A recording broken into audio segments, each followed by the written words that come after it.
October 8th, 2025. Welcome to the league. You're joined here today with David Magid, and my co-host, Benoit Tanjan, aka the Solar Maverick. Today, we're going to first discuss some exciting news. TotalEnergies has just sold down 50% of a stake in a 1.4 gigawatt operating portfolio to KKR. This brought an enterprise value $1.25 billion. We're looking at 870,000 per megawatt. Absolutely huge. Hurdle returns around 12%.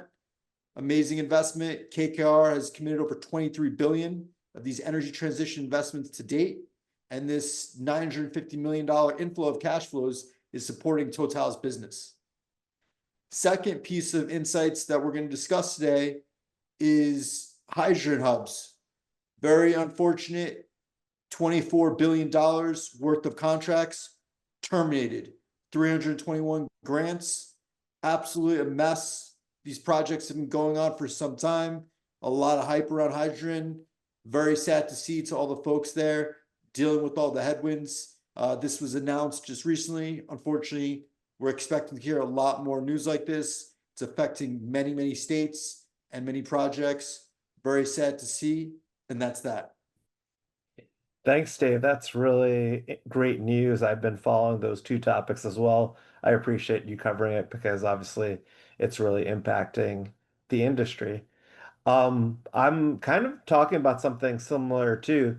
The International Energy Agency, or IEA, on Tuesday cut its global forecast for renewable power growth by 2030 by 248 gigawatts from last year's outlook, citing weaker prospects in the United States and China.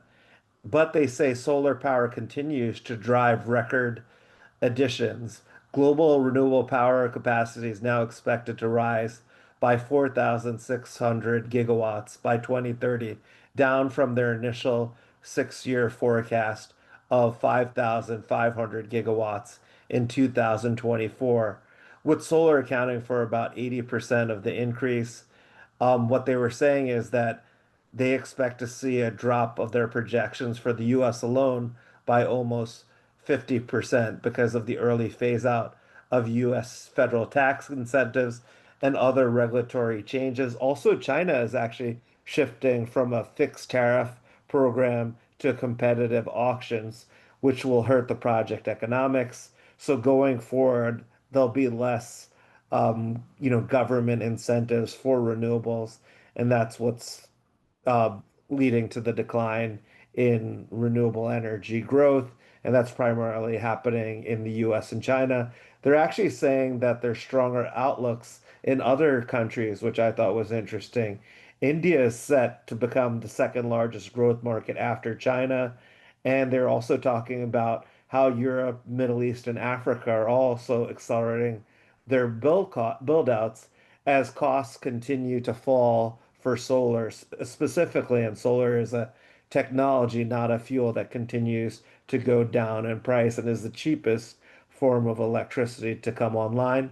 The other major news too was repowering of solar assets is something that's getting more and more popular. I know I've seen a lot more repowering projects in different states in the US.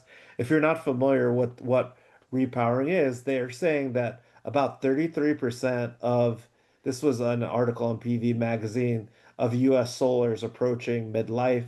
And if you replace the inverters or upgrade the modules, it could cost 40 to 70% less than greenfield development.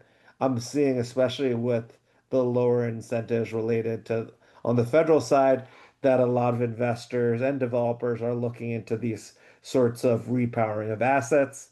Inverter lifespans are a key bottleneck that many solar plants will need to refresh. Usually, the inverter life is 15 years. Also, module technologies are now at 26% efficiency, which offers like a significant increase over older panels. This repowering is definitely, you're going to see more and more and hear more and more about it. I definitely wanted to speak about this on the lead because this is definitely something that's going to be one of the biggest areas of solar going forward. Thank you for your time. You've enjoyed 5 minutes of the best information in the clean energy sector. Promote, like, give us 5 stars, and become a subscriber. Thank you for listening.